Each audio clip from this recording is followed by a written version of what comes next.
భార్గవిని నువ్వు ఒక దృష్టిలో చూసావు, నేను ఇంకో దృష్టితో చూశాను, అందుకే కాపాడాను. ఈలోగా ఆ రాజా నుంచి క్లియరెన్స్ లెటర్ రావాలంట, లేదంటే కాంట్రాక్ట్ క్యాన్సిల్ అవుతుందంటున్నారు. ముందు ఆ రాజా చేత లెటర్ వెనక్కి తీసుకునేలా చేయండి. నీలాంటి దానికి ఓటమి అంటే ఎలా ఉంటుందో నేను రుచి చూపిస్తాను భార్గవి. రాజా, నీ కళ్ళ ముందే నీ చెంతుని ముక్కలు ముక్కలుగా నరుకుతాను. రావే. నడి రోడ్డు మీద చంపకపోతే నా పేరు భార్గవి కాదు.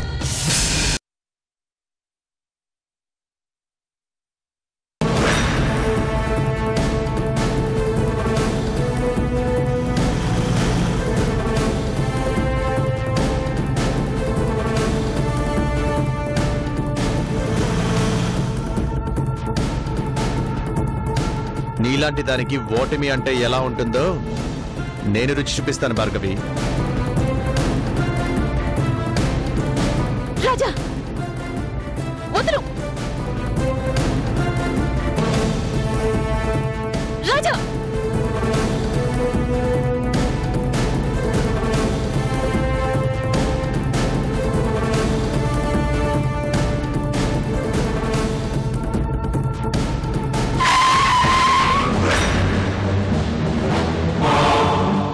ఎంత అవమానించావు రాజా. ఇంతవరకు నన్ను చూసి భయపడిన వాళ్లే తప్ప నాకు ఎదురు తిరిగిన మగాడే లేడు. అంతమంది ముందు మెడపట్టి బయటికి నెడతావు కదూ, నీకు పుట్టగతులు లేకుండా చేస్తాను.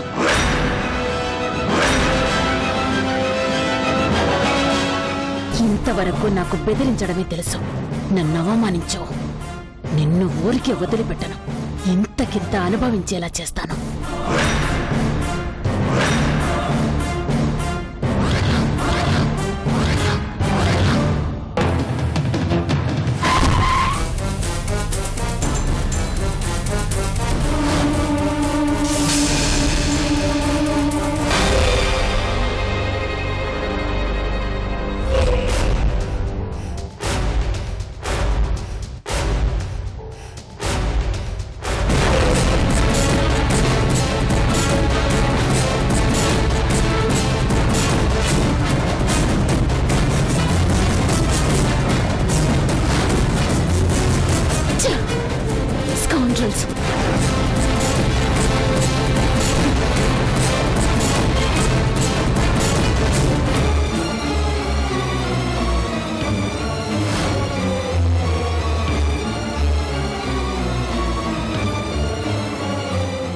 ఏమైంది భార్గవి? ఎందుకంత టెన్షన్ పడుతున్నావు? అసలేం జరిగింది? ఏం జరిగిందా? ఇన్నాళ్ల నా కెరియర్ లో నీ అల్లుడు రాజా నన్ను అవమానించినంతగా ఎవరు అవమానించలేదు తెలుసా? రాజా నిన్ను అవమానించాడా? అవును, రాజానే. రాజానే నన్ను నలుగురి ముందు అవమానించి నడి రోడ్డులో నిలబెట్టి నన్ను, నా స్టేటస్ ని అవమానించి రోడ్డు మీదకి లాగాడు. బ్రతకనివ్వను. ఎట్టి పరిస్థితుల్లోనూ ఆ రాజాని ఈ భూమి మీద ఒక్క రోజు కూడా బ్రతకనివ్వను.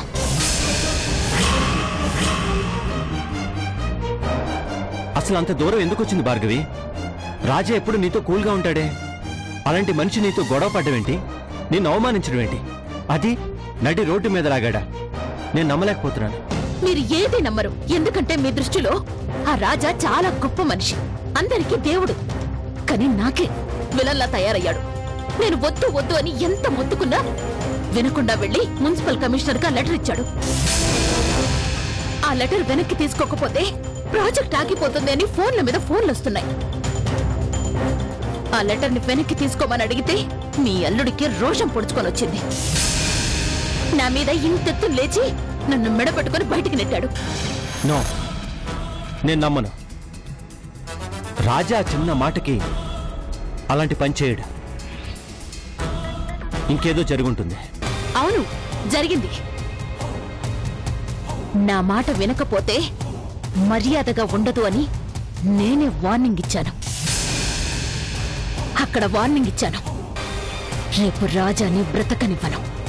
నన్నిప్పటిదాకా మామూలు మనిషిగానే చూశారు, ఇక మీదట క్రిమినల్ గా చూడబోతున్నారు. ఆ రాజా చెవు నా చేతుల్లో రాసిపెట్టుంది. ఇంత అవమానం చేసిన రాజాని ఇంతకి ఇంత దెబ్బతీయకుండా వదిలిపెట్టేదే లేదు. కళ్ళు నెత్తికెక్కి ఏం చేస్తున్నాడో తెలియకుండా నోటికొచ్చినట్టు వాగాడు. దానికి భారీ మూల్యం చెల్లించబోతున్నాడు. ఎందుకు భార్గవి అంత ఆవేశపడుతున్నావు? ఎందుకు? అసలు నువ్వెందుకు అక్కడికి వెళ్ళావు? నేను వెళ్ళి రాజాతో మాట్లాడి ఏదోలా ఒప్పించేవాణ్ణి కదా. తొందరపడ్డానా? నేను తొందరపడ్డానా? మీకు తెలీదా ఆ లెటర్ వల్ల నాకు ఎంత నష్టం జరుగుతుందో? మీకు తెలీదా ఆ కమిషనర్ ఎంత టెన్షన్ పడుతున్నాడో? నయాన భయాన చెప్తే విన్నాడా? వెళ్ళలేదు. నన్ను అవమానించాడు. నాకు చిన్నప్పటి నుంచి నన్ను అవమానించే వాళ్ళన్నా, నా మాటకు ఎదురు చెప్పేవాళ్ళన్నా చాలా అసహ్యం. ఎందుకంటే నాకు ఓటమంటే చిరాకు. అవమానం భరించడం నా వల్ల కాదు. నీ అల్లుడు నా ఈగోని హర్ట్ చేశాడు. దీనికి తగిన శాస్తి అనుభవిస్తాడు. ఆ శిక్ష నేనే వేస్తాను. గుర్తుంచుకోండి.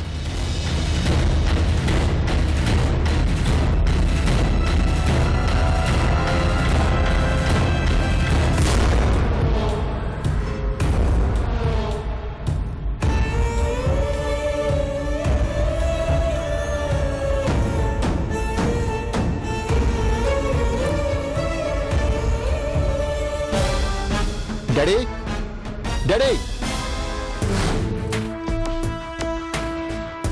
ఏందిరా? ఏమైనాది? ఎందుకట్ట అరుస్తాండావు?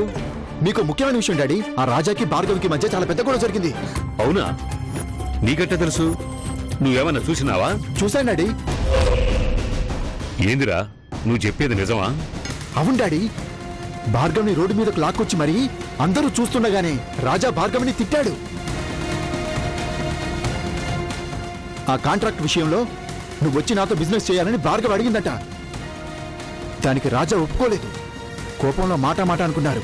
దాంతో ఆ రాజాగారి కోపం వచ్చి మెడబెట్టి ఆఫీస్ నుంచి బయటికి గంటాడంట. అంత దూరం పోయినాదా గొడవ? అంతటితో ఆగలేదు డాడీ.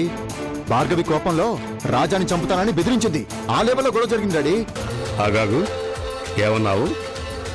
భార్గవి రాజాను చంపుతానని బెదిరించినాదా? అవును డాడీ. ప్రాజెక్టు విషయంలో సపోర్ట్ చేయకపోతే నిజంగా చంపుతానని బెదిరించింది. అది అసలే మొండిది కదా డాడీ. కోపం వస్తే అన్నంత పని చేస్తుంది. ఆ పిల్ల రాజాని చంపుతాననటం ఏడ జరిగినాదిరా? ఆఫీసు లోపల బయటనా? బయటే. అక్కడ చుట్టూ ఎంతమంది ఉండారా? చాలా మంది ఉన్నారు డాడీ. రోడ్డు మీద గొడవైతే జనాలు చేరతారు కదా, నేను చూశాను. వాళ్ళందరి ముందు రాజాని చంపుతానన్నది అంతేనా? అబ్బా, చెప్పిందే మళ్ళీ మళ్ళీ అడుగుతావేం డాడీ? రై పిచ్చినా కొడక, ఆణ్ణే ఉందిరా అసలు కథ. ఆ రాజాకి భార్గవికి మధ్య గొడవ జరుగుతా ఉండాదని నీకు నాకు మాత్రమే తెలుసు. ఇప్పుడు ఆ విషయం అందరికీ తెలిసిపోయినది గదా. పైగా చంపుతానని బెదిరించినది. ఆ పని భార్గవి ఎట్టాగూ చెయ్యదు. కానీ మనమే ఆ పని చేస్తే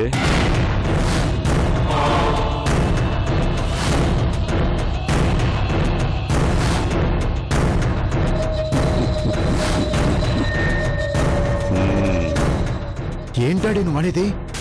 అదేరా రాజకీయం అంటే. మన చేతికి మట్టి అంటకుండా మర్డర్ చేస్తే సరిపోతాది. అటు రాజాగాడి పీడ వదులుతాది, ఇటు భార్గవి తల పొగరు దిగుతాది. నాకేం అర్థం కాలేదు డాడీ. నాకు బాగా క్లియర్గా అర్థమైనది బిడ్డ. రాజా చచ్చిపోతాడు, భార్గవి జైలుకు పోతాది, కాంట్రాక్ట్ మనకే వస్తాది. నువ్వు చూస్తా ఉండు బిడ్డ.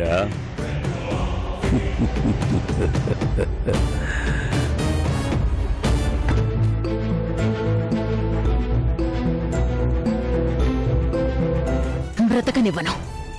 ఎట్టి పరిస్థితుల్లోనూ ఆ రాజాని ఈ భూమి మీద ఒక్క రోజు కూడా బ్రతకనివ్వను.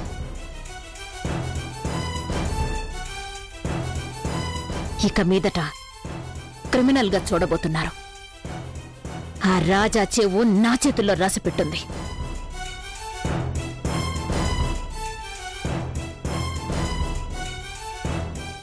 దీనికి తగిన శాస్తి అనుభవిస్తాడు. ఆ శిక్ష నేనే వేస్తాను.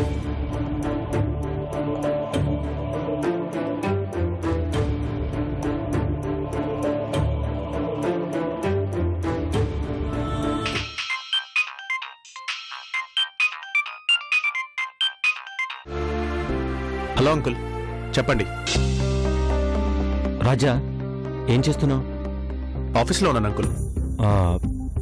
నీతో కాసేపు మాట్లాడొచ్చా? భార్గవి విషయమే కదా? అవును రాజా. సారీ అంకుల్, ఆ విషయంలో నేను మాట్లాడాల్సింది ఏమీ లేదు. నేనేం చేయాలనుకుంటున్నానో ఇప్పటికే భార్గవికి మీకు ఇద్దరికీ అర్థమై ఉండాలి. రాజా, దయచేసి తొందరపడకు. భార్గవి అంటే మొండి మనిషి. నువ్వు అలాగే మాట్లాడితే ఎలా? కొంచెం సహనంతో ఆలోచించు. సహనం అనేది ఒక స్థాయి వరకే ఉంటుంది అంకుల్. ఇంతవరకు నేను చూపించిన సహనం కూడా కేవలం మిమ్మల్ని చూసే నన్ను నేను కంట్రోల్ చేసుకున్నాను. ఇంకా నేను ఎదురు తిరగకపోతే నేను చేతగాని వాడిని అనుకుంటారు. రాజా, నా మాట విను. భార్గవి చాలా మొండిది, పిచ్చిది. కోపంలో ఏం చేస్తుందో తనకే తెలీదు. మొన్నటిదాకా చందుని చంపుతానని బెదిరించింది. ఇప్పుడు నీ మీద కక్ష కట్టింది. నువ్వు అందరిలో అవమానించడం కూడా తనకి మరింత కోపం తెప్పించింది. అంటే నన్ను భయపడమంటారా? భార్గవి అంటే వణికిపోవాలా? మీరే చెప్పండి అంకుల్. అది కాదు రాజా. నా సంగతి మీకు బాగా తెలుసు అంకుల్. నేను మామూలుగా ఉన్నంత వరకే ఎవ్వరికీ ప్రాబ్లం కాదు. కానీ నాకు ప్రాబ్లం వచ్చేలా చేస్తే నేను మామూలుగా ఉండను. చాలా ఓర్పుతో ఉన్నాను అంకుల్. చందు గురించి ఇంతకాలం భార్గవి ఎన్ని తిప్పలు పెట్టినా భరించాను. కానీ ఈరోజు చందుకి నాకు మధ్య చిచ్చు పెట్టాలని చూసిన తర్వాత ఇంకా భార్గవిని క్షమించాల్సిన అవసరం నాకు లేదు. రాజా, నేను చెప్పేది విను. నువ్వు అసలు భార్గవిని కలవద్దు, తనతో మాట్లాడొద్దు. కేవలం ఆ కమిషనర్ ఇచ్చిన లెటర్ మాత్రం వెనక్కి తీసుకు చాలు. ఆ తర్వాత ఆ టెక్నికల్ డెమో నుంచి ప్రాజెక్టు పూర్తి చేసేంత వరకు మిగిలిందంతా నేను చూసుకుంటాను. నీకే చిన్న ప్రాబ్లం రాకుండా నేను చూసుకుంటాను రాజా. అసలు నిన్ను భార్గవి కలవకుండా, నీ నీడను కూడా టచ్ చేయకుండా నేను కంట్రోల్ చేస్తాను. ఆ హామీ నేను ఇస్తున్నాను రాజా. ప్లీజ్, ఆ లెటర్ మాత్రం నువ్వు వెనక్కి తీసుకో. తీసుకునేవాడిని అంకుల్. భార్గవి నా ఆఫీస్కి రాకపోయి ఉంటే, అంత గొడవ చేశాక ఇంకా నాకు అవసరం లేదు. అది కాదు రాజా, నా మాట విను. ప్లీజ్ అంకుల్, ఈ విషయంలో మీ మాట కాదంటున్నందుకు నన్ను క్షమించండి. నా నిర్ణయం మారదు. ఇనుముని వంకర తీయాలంటే నిప్పుల్లో కాల్చాల్సిందే అంకుల్. భార్గవి బెండు తీయాలంటే ఇలాంటివి తగలాల్సిందే.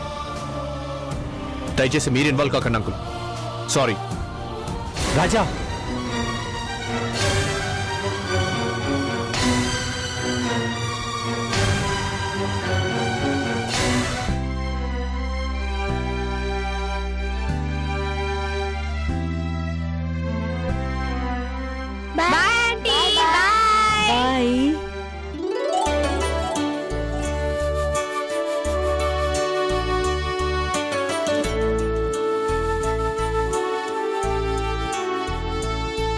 పెద్దమ్మా.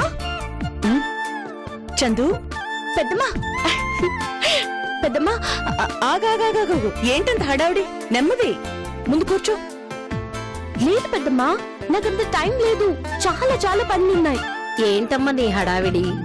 హడావిడి కాదు భానుమతి ఆంటీ, పనులు, చాలా పనులున్నాయి. అవన్నీ ఈ లోపు మర్చిపోతానేమోనని భయం. పెద్దమ్మా, ఎల్లుండి రాజా బర్త్డే తెలుసా?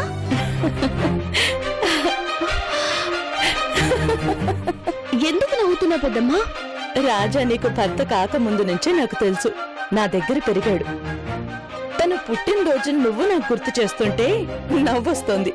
ఓ, అది కాదు పెద్దమ్మా, ఎప్పుడో వచ్చే బర్త్డే వేరు, ఈసారి వచ్చే బర్త్డే వేరు, అందుకని. ఏంటో ఈసారి స్పెషల్. ఈ పుట్టినరోజు నుంచి మేమిద్దరం కొత్త జీవితం మొదలు పెట్టబోతున్నాం. ఇంతకాలం మా ఇద్దరి మధ్య జరిగిన గొడవలు, అలకలు, చిన్న చిన్న అపార్థాలు ఇవన్నీ వదిలిపెట్టి హాయిగా కొత్తగా బతకాలని నిర్ణయించుకున్నాం. Very good. ఆ పెద్దమ్మా, నువ్వు, భానుమతి ఆంటీ, పిల్లలు, ఆయమ్మ అందరూ ఆ రోజు ఇంటికి రావాలి. జయంతమ్మని, నవీన్ గారిని కూడా పిలుస్తున్నాను. మరి మీ నాన్నని పిలవ్వా? చెప్పు చందు, మీ నాన్నని పిల్లవ్వా? పెద్దమ్మా, ఇది మేము ఆనందంగా గడపాలి అనుకునే అకేషన్. మాకు ఆనందం దక్కాలి అంటే ఆయన మాకు దూరంగా ఉండడం మంచిది.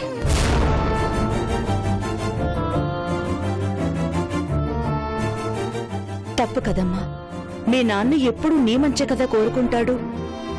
అందరినీ పిలిచి తనని మాత్రం పిలవకపోతే ఏం బాగుంటుంది? లేదు పెద్దమ్మా, ఈ విషయంలో మాత్రం నేనెవ్వరి మాట వినను. ఎప్పుడైతే ఆయన భార్గవి తరఫునొచ్చి నా భర్తని ఆ ఇంటికి రమ్మని పిలిచారో అప్పుడే నాకు ఆయన కన్న తండ్రి అనే విషయం మర్చిపోయాను.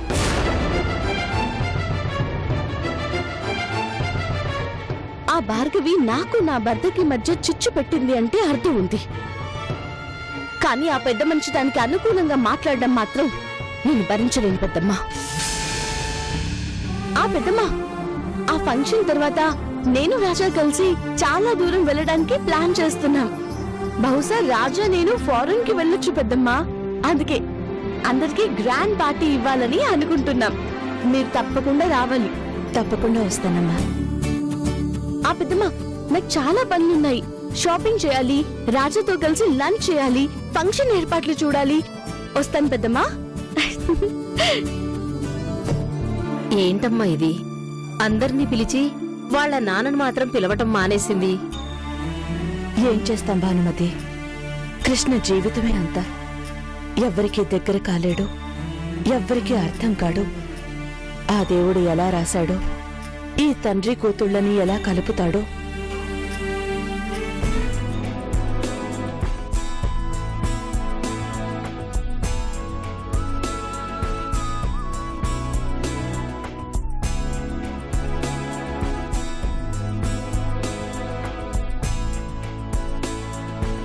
మూర్తి గారు, ఒకసారి నా క్యాబిన్కి రండి త్వరగా.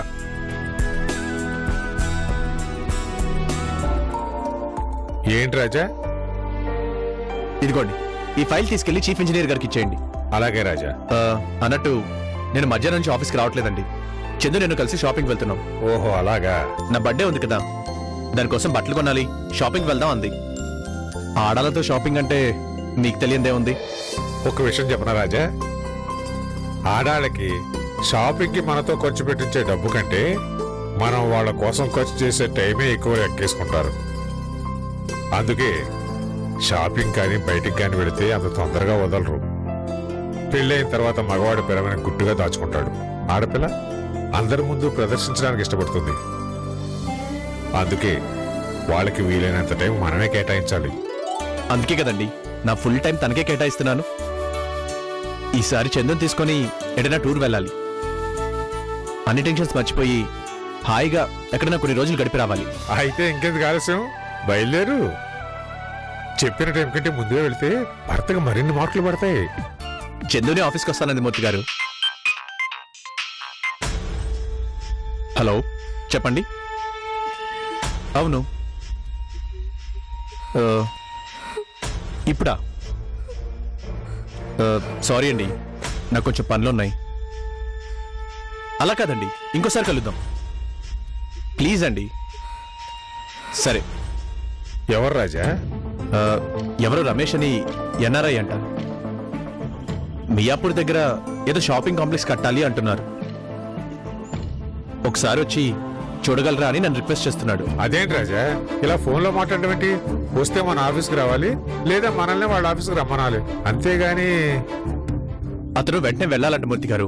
ఒకసారి పరిచయం చేసుకుని ఆ తర్వాత మిగిలిన ఫార్మాలిటీస్ అన్ని పూర్తి చేద్దాం అంటున్నాడు. మరి చందు వస్తుందన్నావు? ఇదిగో ఇప్పుడే ఫోన్ చేసి చెప్తాను. చందు ఎక్కడున్నావు? అది నాకు కొంచెం బయటికి వెళ్ళే పనుంది. కంగారు పడుకు, నేను చెప్పేది పూర్తిగా విను.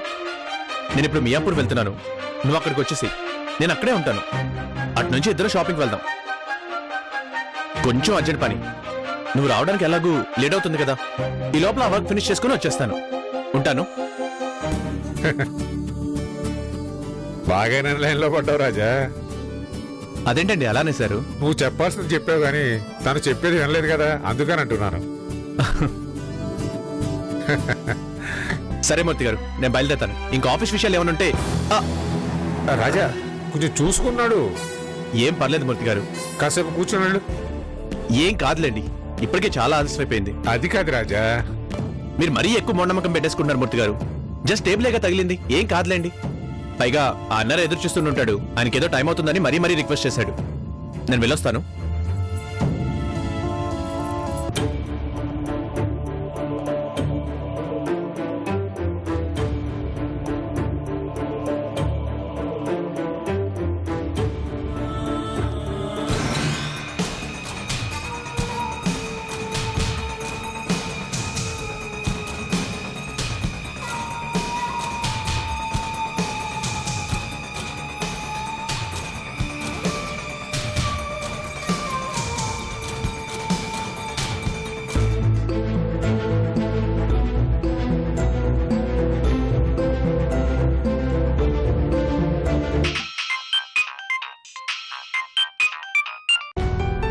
హలో అంకుల్, చెప్పండి. రాజా ఎక్కడున్నావు? నీతో కాస్త మాట్లాడాలి. నేను కస్టమర్ని కలవడం కోసం మియాపూర్ వెళ్తున్నాను అంకుల్. మియాపూర్లోనా? నేను పక్కనే చందానగర్లో ఉన్నా. అయితే మీరు మియాపూర్ రైల్వే స్టేషన్ దగ్గరకు వచ్చేసేయండి.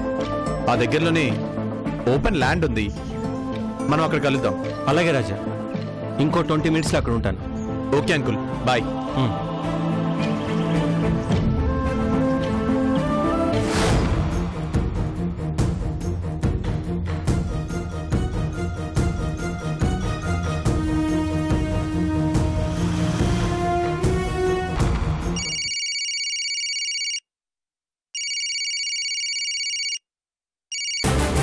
Hello, yes Ramesh speaking.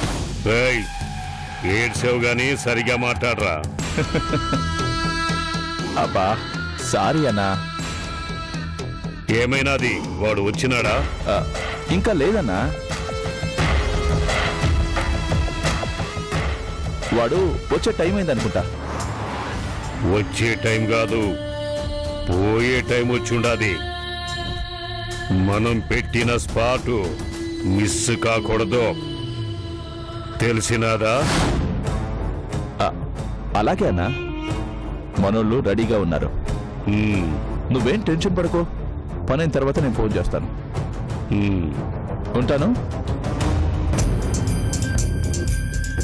రండి. మన ప్లాన్ అంతా అర్థమైంది కదా? ఏ మాత్రం అనుమానం రాకూడదు. నువ్వు ఫైల్ తీసుకుని నా పక్కన నిలబడు. నువ్వు వెళ్ళి పని చూడు. అలాగేనా?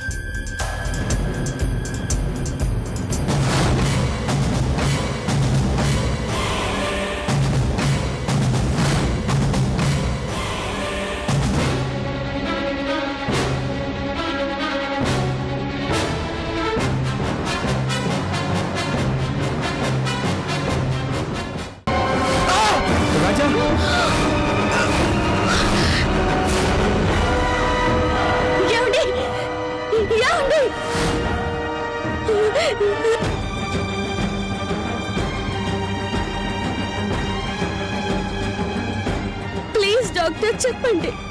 ఐఎమ్ సారీ అమ్మా.